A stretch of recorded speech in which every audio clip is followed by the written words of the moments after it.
You're listening to Crossing the Axis, the podcast that explores the commercial side of film production.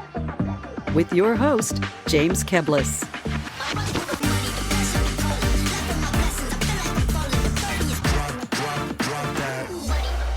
Welcome, listeners, and thank you for tuning in to the show. If you're a frequent listener of this podcast, you know I got a bias when it comes to business development for production companies. I tend to favor the direct-to-brand approach.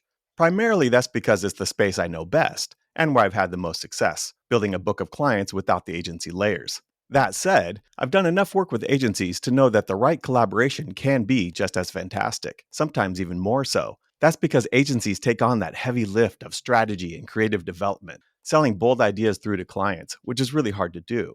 And when a production partner is brought in at the right time, it can be a really powerful collaboration. You get to focus on the craft and make some killer work. But it's a different beast trying to get that agency business. That's a game I've often thought was best played by a good sales rep because they dedicate themselves to building and maintaining trusted relationships in a highly competitive environment. But I'm always curious when I see someone taking a fresh approach to attracting new business. And that's what caught my eye about Dani Dufresne and her team at the auxiliary company, or Aux Co for short. Dani isn't trying to attract agency work in the traditional sense. Rather, she seems to be rethinking the entire model for how agencies and production teams collaborate. She's calling it fractional production, and it's a structure that appears to live somewhere between outsourcing and in-house. What makes Aux Co's approach stand out to me is how grounded it is in service. While they do lead with flash and style, it's less look at us and more we see you. I think they do a good job highlighting the problem and inviting the viewer into the solution. They lead with how they support the client. It's this customer-first mindset that makes the whole fractional model feel not just strategic, but authentic. So I invited Dani on the show to unpack it all. Dani brings years of experience from many sides of the business and comes prepared with a crystal clear point of view and practical advice. So let's get into it. Dani Dufresne, welcome to the show. Thank you. Glad to be here. So did you start Aux Co with a little bit of a chip on your shoulder and something to prove? No, I think it's mainly the opposite. I think I started the Aux Co not knowing what I wanted the Aux Co to be, but seeing this gap in the industry where everyone was sort of focused on how can we make things cheaper and more affordable and efficient, but not while also keeping the creative strong, while also making sure that it's holding up the creative bar for the agencies and the clients. That's sort of always been my goal, is to make sure that not only can you get it done and get it done well and fast and as affordable as possible, but done in the best possible way, like have a product at the end that you're all very proud of. So let me make sure I understand the problem that you were seeing. So when you were working in the agency and you're doing production in the agency for campaigns that you sold through, you were seeing a problem with the amount of money being spent on it, or the resources being spent on it, or people were selling ideas through. Describe to me a little bit more of that problem and then turn that into how that inspired this fractional approach that you're talking about. Well, I found that the bigger holding company agencies I tended to be at, especially the ones that didn't have a lot of creative power or weight behind them, and they were more just trying to do, they were trying to do great work, but I was running creative departments, helping through the pitches, making sure that what was actually viable with production. And then it felt like as soon as it was time to go execute, I was expected to find an in-house editor, or like I was basically expected to figure out the cheapest possible way to execute something, regardless of if it was the right way. So I once had a finance director ask me like why I needed to pay a production company for this particular project. And it's just that the idea of finding the best artist to bring your ideas to life was kind of gone. It didn't matter anymore. Everyone was trying to make their own little agency studio in-house, or the focus was on the P&L and not on the creative, right? If you're an agency and you're doing a ton of different kinds of work, it doesn't help you to have one amazing beauty photographer on staff, right? If that's not what you're doing all the time. And there's a world for these like more basic editors and kind of the standard things, but you need to be able to take a fresh approach to every single brief and every creative idea versus, hiring the same people all the time or using the same in-house staff all the time, because then you're really just making the same thing over and over and over again. And you're also not inspiring these creatives with what can actually be done, right? I think I was seeing a lot of EPs that I was working with, like very veterans, hiring the same production company over and over and over and over again to no real value. I mean, it wasn't like they were giving huge deals. It was more of, oh, it was easy. It's comfortable. It's easy. Yeah, but it's just the same as your in-house team is not always the people that are going to give you the best possible work. The same can be true for if someone knows you're going to hire them all the time, they have no need to push the boundaries or come up with new ideas or cut you deals or be flexible with things. And I think that was where I was seeing a lot of disconnect, especially as I love working with up and coming directors and really scalable or slim teams that can kind of do a bunch of different things. I was used to working in that space. And, you just find creative teams and in-house production teams that just don't even have time to look for new people or look at new vendors or consider what they would do. If anything was possible, who would they hire instead of just sort of checking the box because they don't have time or they weren't even taught to do that. All right. So let me see if I understand this then. So you're suggesting that the problem is if you're an agency and you have in-house production, you just have this limited group of team members who perhaps may have a certain skill and be good at some things, but you're selling ideas through that go beyond those skills and those expertise. And therefore, if you're asking them to work on these projects where they're not the best at it, then you're coming up short in what can be made for what you sold through. And to try to have all of those resources on staff would be prohibitively expensive. So this area between you can't have enough people on staff to make it cost effective to cover all of the things you're selling through versus the need to have more versatility for the ideas you sell through is where the Aux Co and fractional production comes to life. Exactly. If the goal is to have creative teams, creatives on staff that can come up with anything, right? You're not giving them a list of things. You can only come up with these ideas. Then why have the execution be that boxed in? So there's no need to say, well, we can only pitch events or we can only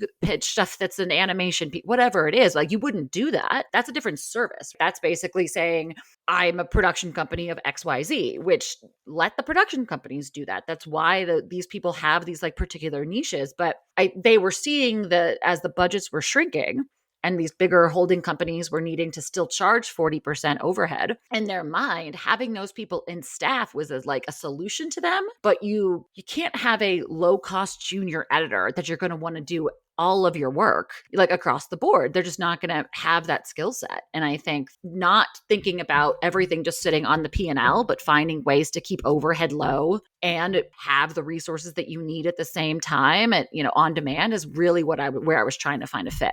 Then let's describe how this actually structurally works. So a typical relationship might be if an agency doesn't have in-house, they sell an idea through, they write a creative brief, they put it out to a few production companies they know, the production companies give some treatment back, so they pick one and they go make something. You're suggesting something different at that intersection, right? Where, what is it, you're brought in earlier, or is there something, how is it different for fractional production? So the current model is assuming that the agency has come up with the entire idea. They know everything, exactly how everything needs to be. They put everything together, then go sell it to the client and get the money moving. And then they can go out to production companies and start getting bids. That then leaves this huge opportunity to where production companies are just being given a plan. They're being given basically instructions or here's what I want the final model to look like. And then they have to go and build it.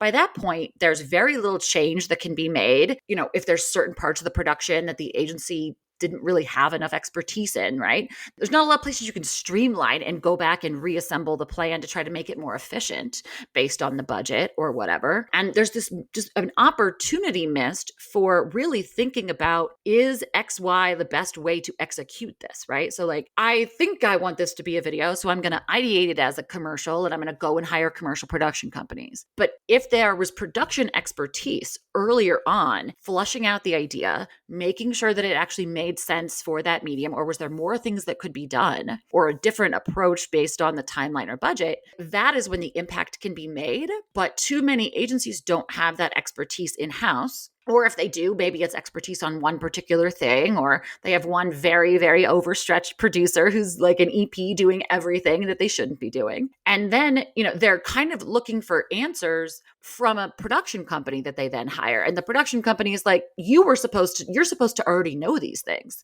Like, you're bringing it to me, I'm asking you, and you're going, oh, I don't know.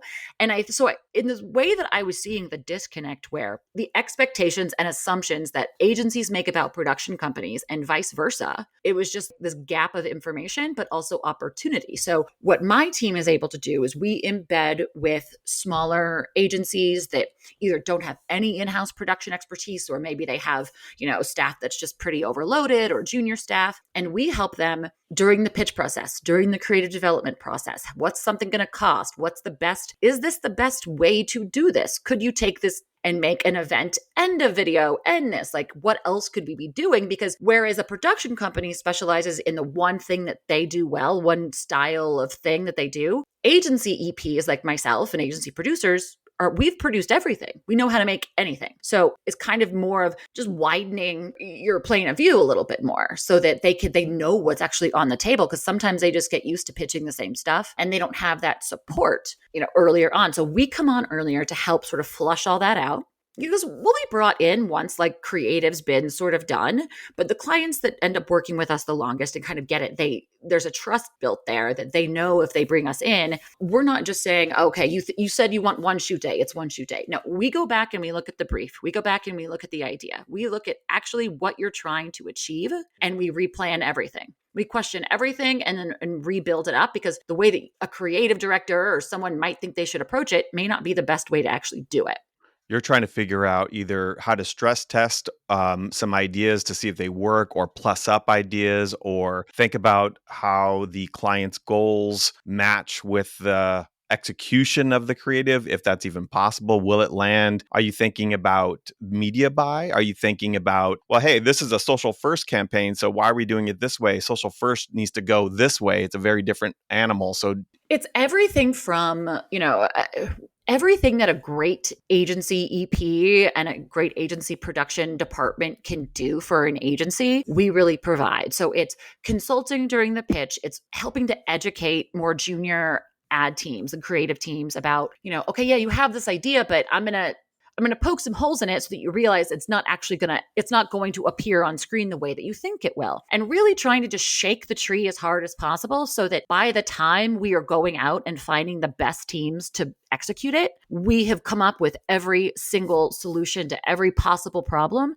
And we've also like bulletproofed the plan in a way that like, it's not just I think we need this, so we'll go make that. It's really getting the most out of any idea, because you're having just that production brain to sort of bounce ideas off of. So I love this idea of this kind of, this hot seat of an EP perspective on the whole thing as early as possible, I'm assuming is what you want to get in at. Do you pitch agencies like, hey, bring us in early, this is how we can help? And do you then charge for that bit in the beginning, or do you collaborate? And then when you get to a certain point, if you start having to really roll up your sleeves and do more, that's when you charge? Like, where do you find that balance, and how do you talk to potential clients about that? I try and push for us to be brought in as early as possible. But that really helps me not being treated like a production partner and production company where I'm just being given a brief and here, we just need you to make this. Because there's very little benefit I can do there, but very little change I can make to a plan if it's already been sold into the client. So because of that, we really partner with them on the pitch. We're working for free just like they are to get the work. We're helping them put together the best pitch package possible. And that way, they're not like coming up with bold ideas. And then the moment they sell it in, they're like, oh crap, we don't know how to actually go do this, right? And then they have to go find production companies, and then they're instantly 3 weeks late. So I'm trying, and I think this is the part of disrupting a model is getting agencies to think about it differently. And this is one of they instantly are like, oh, we can't afford you. We'll wait until we have this perfectly packaged idea and then we'll call you. That doesn't work when you just call up production companies because it's not actually as packaged well as they think it is because they don't have that expertise. But also it's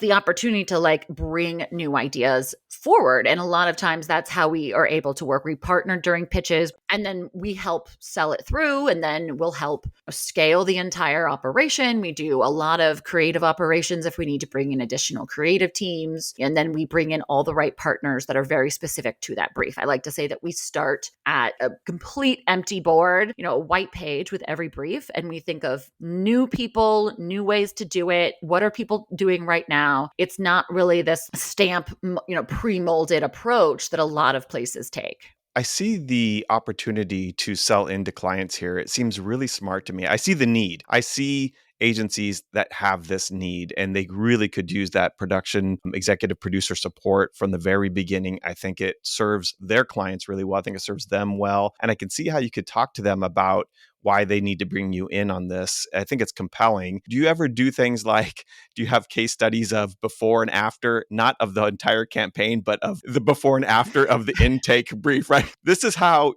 this client thought of it first. Then we came in and this is how we thought of it afterwards. And this is what was sold through. I mean, that seems so compelling to me. I mean, I do. I have a lot of examples of that. I should put it together in a document, but then it seems like I don't want to be throwing anyone under the bus about their ideas. But it's just that they don't know any better, I think, is the Right. Typically I get called because someone hasn't brought me in early enough and something has been sold into the client that is not possible. And they are SOL and call me just begging for help. And I'm like, okay, I know. I have no problem with agencies doing it the wrong way to realize they need to bring me in early first, right? That's fine. I understand their unwillingness sometimes to do that. There's a lot of ego there. They don't want to bring in other, ideas. They don't want to bring in anyone else. And we're really egoless. We really I've worked with every type of creative director and creative team there really is. And it's more about figuring out what the actual nugget of the idea is. And a lot of times that is completely separate from the execution. And there's lots of different ways to get you there that they've not even experienced or thought of. Or even just like in my presenting potential directors or DPs or whoever, they will see work that inspires them because they think about something in a particular way. We don't really have the time anymore or the budgets to, okay, we're going to hire this director and then he's going to spend a month coming up with a treatment and they're going to come back. And the time in which the production company and the director did all of that pre-pro work for the agency is over. That doesn't happen anymore in 90% of the work. At the same time, they don't know how to speak to production companies either. So there's a lot of it's a lot of educating people in what's possible, how much time stuff takes. Have you thought about it this way? And it really started as just me consulting and as a consultant. And then I realized as I, started working more and more with these small agencies that are coming in and competing with bigger agencies so well right now because they don't have the overhead. They may not even have an office. They just have brilliant creatives and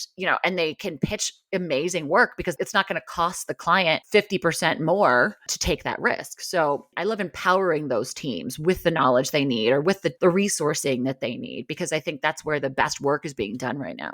Yeah, I just did an episode recently that was all about how smaller agencies actually have an advantage over holding company agencies, and that taps into it. I strongly recommend anybody listen to that if they're interested in that topic. It was a very good episode. I mean, I thought it was really interesting. There's also some really good tips in there about what conferences to go to for in-house and how to get all that business, and it was really interesting. But I do think the smaller shops are having a moment. I think it's a time to shine, and so especially when it comes to production, because a lot of the larger agencies are getting it off their plates completely, because the only reason that an Ogilvy or a giant agency has these huge retainer clients that they have is because they're agreeing to insane budgets that, an insane 120-day net pays and just crazy things. And so they actually can't take the overhead on of production and paying for all of that upfront. Whereas a small agency can. They can really, if they are really planned and precise in how they do it. What's the team at Aux Co right now? We are really scalable. We have anywhere from 3 to 5 of us. It's dependent. When we have clients on retainer, we have producers that are embedded to a certain percentage of their, of hours for those clients. So they're just like at their call. They have emails for that agency. They embed fully so that they can be treated just like staff. So they can be, any one-off questions, and they're not worrying about, the meter running, if you will. And then the majority of cost come from the actual hard cost of the job. So we build out the budgets, and then most of our time is factored into that actual hard cost production budget. So that helps the agencies keep their overhead really low. And then we have agency producers that are staff, but we also sort of scale based on the type of projects we're working on, whether that be like events or visual effects or whatever it is. We have a very deep bench of those talents too that we'll bring on specifically for certain clients, because I always want to make sure that the producers embedded with our clients match their style of work and their sort of ethos. What is the ideal client profile for you then? Are you going after small agencies, medium-sized agencies, or particular kinds of agencies? What's your target? Small to medium, the smaller, more nimble agencies that maybe have, a creative team and an account person, or, maybe they think they're medium, but they're still kind of small. Maybe they've got about 10 to 20 people, maybe even they have one producer, but it's just really someone that does smaller level stuff or one particular kind of stuff. And they need expertise in more of various kinds of production, especially as these smaller agencies also find themselves pitching work that they need to be able to show that they have a wider set of offerings. Gone are really the days of, well, all we're going to do is the rebrand, and then we're going to hand it off to this agency, and they're going to hand that off to that agency. That doesn't happen anymore because it's leaving too much money on the table. So what I really will do, and especially my partner agencies that I embed it with really early, is I'll look at an entire RFP and scope and break everything down for them, including their in-house staffing and creative teams and what they can bring in, and really help them strategize the work that's coming in as well as the work they want to go after to maximize their teams and keep themselves scalable. Because the agencies that want to stay private, they want to stay small, that love being able to come up with their own crazy ideas, those are the teams I really like to work at. As my clients start to get absorbed by other agencies and merged into other things, the focus comes off the creative. The focus comes on, how cheaply, how affordably, what's the P&L, what's the profitability of this? And that is not even in the vocabulary of these edgier creative agencies yet. I want to turn this conversation into how to approach selling to agencies. I started off talking about how my sweet spot is selling direct to brand. That's how I kind of have the most experience in. So when you're out selling to agencies, do you use a rep? Do you have is it you and the team? What's your approach to selling? And then if anyone is considering a new approach to selling to agencies, getting out of the boards rep thing model and something into closer what you're doing, what do you recommend for them?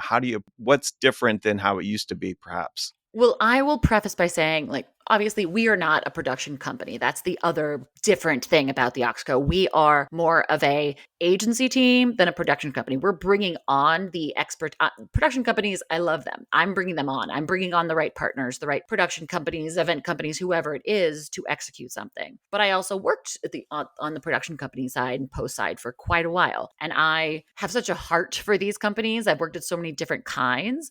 When I first started the company, I knew I didn't want to be a production company. That was the only thing I knew. I knew I had this knowledge, but I knew I didn't want to be a production company. Not that I don't love them. It's just that I find that the best production companies out there in this space either know or have found their niche of the work that just gets them excited in the morning, that they just do better than anyone else, and they focus on that. And whereas I like to be able to do a ton of different stuff. And I think that's why. So because of that, we don't have reps. We're so against the old model that's very old model. And I think, honestly, this is going to sound bad. I think having to use reps is lazy. I love spending hours and hours digging online to find up and coming new talent or work that just is screaming to be bought by somebody, and finding those directors that can't get on a roster somewhere, because agencies don't care about rosters. Agencies don't care about reps. At least the agencies that I focus on. I think that's the trend, and it's a good trend, by the way. Yeah. I also I work with and consult with a lot of directors just to help them look at their reel and what should they get rid of? What should they add in to be more appealing to agencies? No one cares about the art film that you made. It may look beautiful. They do not care. They want to see exactly that kind of work. They want to see, are you a director or a team that does really well with talent? Are you really heavy focused on comedy or beautiful visuals or, sports documentary, whatever it is? That is sort of like what I love to see a production company for. And I have all my partners sort of categorized by what I think their specialty is, even if they're the ones that'll call you and say, we can do anything. Why didn't you hire us for that? Stop that. That's my number one thing. All production companies, stop doing that. And also to that same end, I would say production companies need to be a production company. Don't try and say we're also a creative agency or you're a creative agency that is also a production company. Agencies don't want to hire another agency. That makes them incredibly uncomfortable. And I think that also speaks to the being threatened by competition. Agencies are threatened by competition, but at the same time, production companies tend to be threatened because there are so many, but there's also a reason that there's so many. We've all worked with particular people that didn't have an eye for good work, but very often, I'll get sent a list of production companies from people and they're almost all bad. It doesn't mean that they're not good at something. It's just that what they're showing is they're trying to be good at everything, and it's making them not that good at anything. I think it's making your model a little even clearer to me in that I agree with you that a production company is real fit for purpose, mentality. It's designed for this function. And I think that is the winning formula in this market today and in the future for production companies. And then on the other side of that, it's more of the consultancy kind of approach that perhaps you're taking with this embedded fractional. It's more than production company. It's partner and strategy and getting into it. It's leaning far more into the business goals of the client than a typical production company would. And you're not trying to say we are everything for everybody. We're here in this thing. And when would you find that out? Then we will go find those fit for purpose players then to make things. Did I get this characterized? I would even say it doesn't have to be so niche. So if you're an agency or a production company that you want to really work with good agencies, there's also a million of those. You can look at the work coming out of an agency and see very easily if it aligns with your style or with what you do really well or what you want to do more of and you're fit to do, but haven't been getting those jobs yet. And focus on that. I used to think that was a crazy thing. I remember I met a guy once who he only DPs car commercials. And I was like, that must get boring. No, it doesn't. And it's such a niche expertise that people need it. And production and agencies will trust their production companies more if they're not trying to do all this stuff that they're not really that great at and they're over-promising or they're feeling like they're having to handhold, and agency producers, they want to bring on these long-term production partners. But it's easier to do when those goals are aligned and when the styles are aligned. Right. And the more niche you can carve yourself, the less competition there is, and therefore the higher prices you can charge. Exactly. You should find what you do well and charge more for it.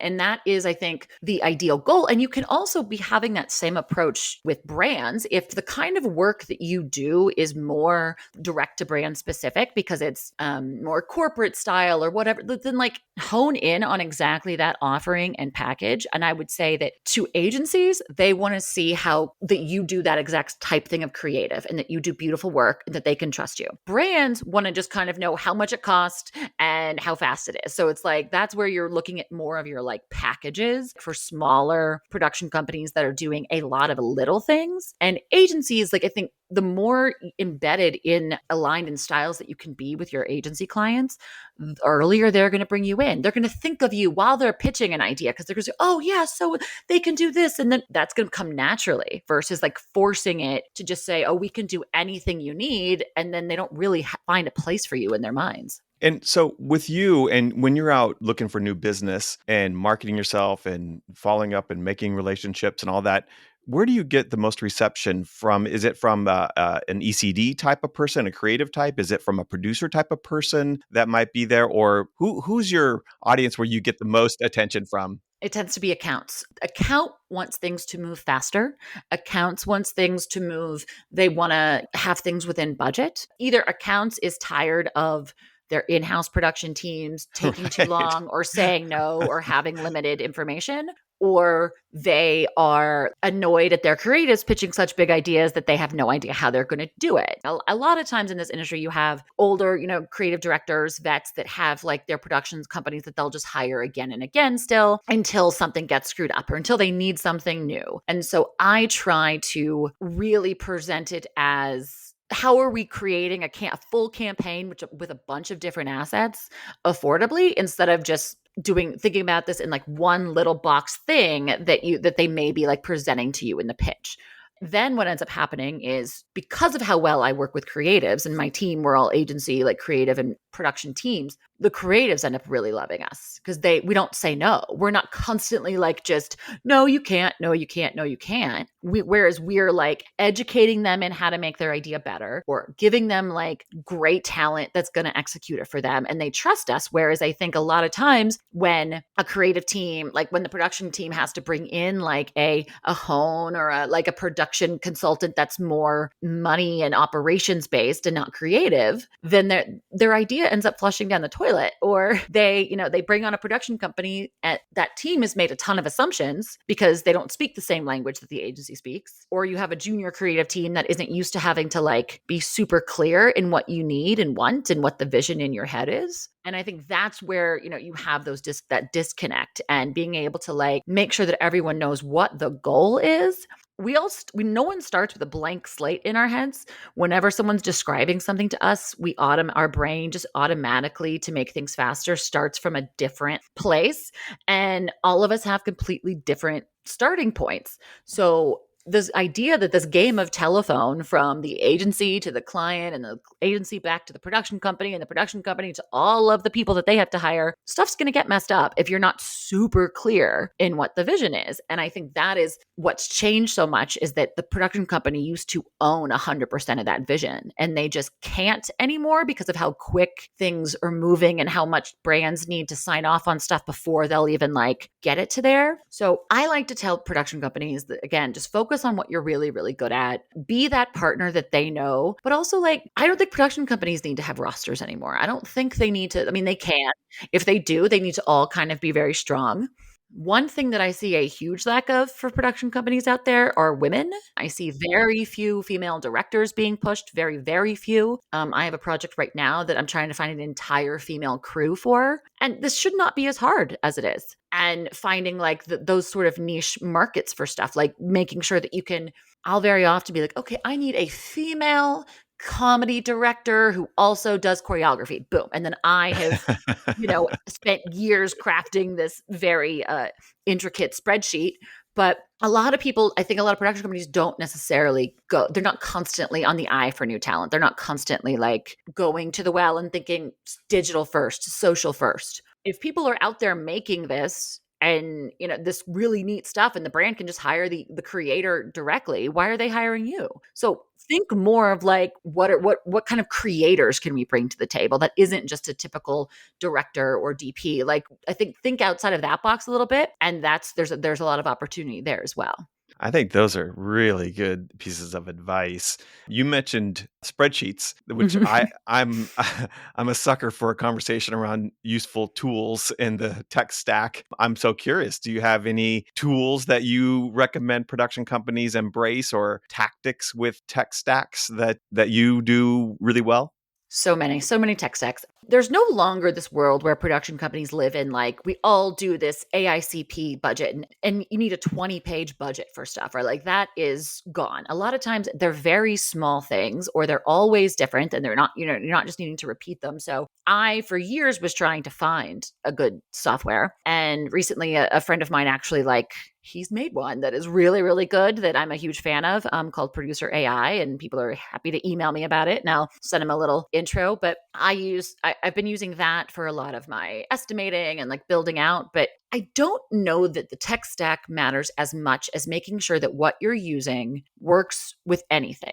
Don't have such a complicated system that if your clients or agencies or whoever don't get an account there or know how to use it, it's not going to work. So something like low code or no code, like Notion, where you can be linking, whatever the client's docs are into something, is really helpful. Slack is really helpful for bringing that in, and then with Notion, you can build a lot of, rebuild rebuilding my my talent database in Notion so that it's easier to search, but also so that I can create a portal for new vendors to just toss their stuff in. And I think with no code, low code, and AI, there's a lot more of that. And you're really not going to find like one thing that does everything you want. It's really hard to be like, I'm going to make this perfect plan, and then the client's going to you're going to redo a calendar 50 million times. We all know that. That is, producer AI does a really good calendar, which is nice, but it's at the end, the client's going to want it in whatever version they want it in, right?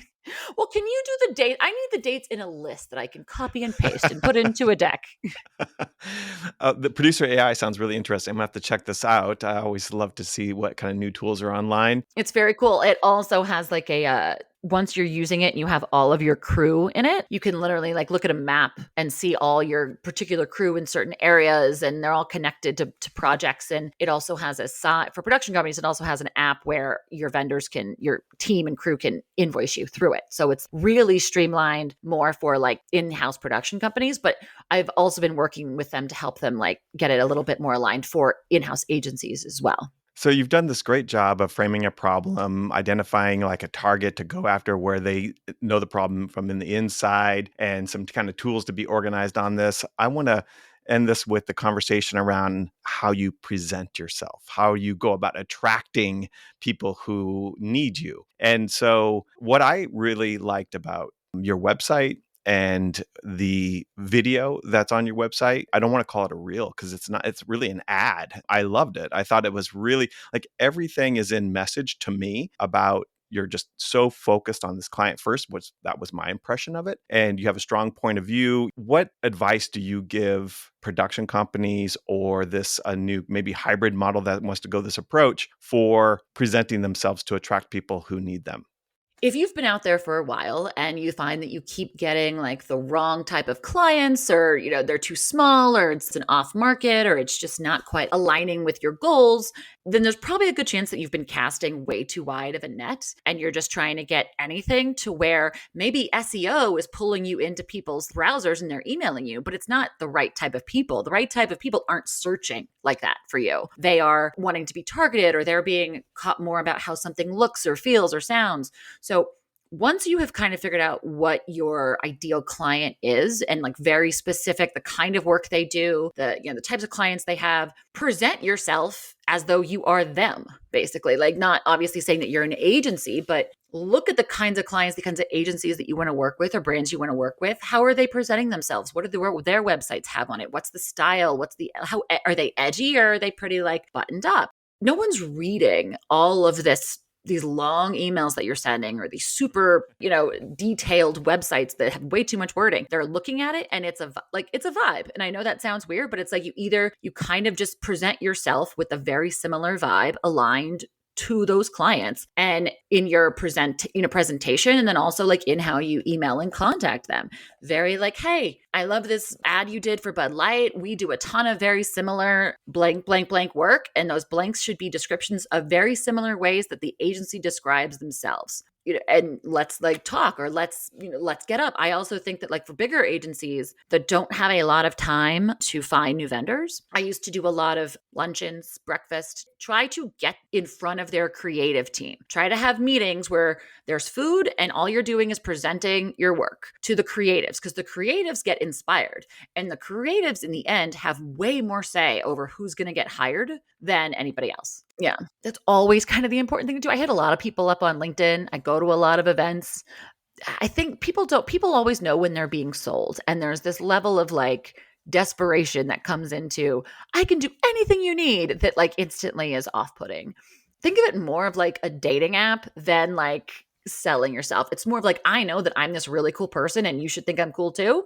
And if they don't, then they're not your ideal client, and move on. Yeah. And the biggest piece of advice that I'll throw on top of that there that I give to all my clients, and that is the best time to do business development is when you're busy. The minute you land a client and you're busy, press on the gas for business development and sales and marketing, because you have an attitude that is different than when you aren't busy, and you have the ability to say no, and you have the ability to push back. And that is a very powerful point of view. It's a really strong position. It's a position of power in this relationship and the dynamic that exists there. That's just my number one piece of advice. Do business development when you're busy.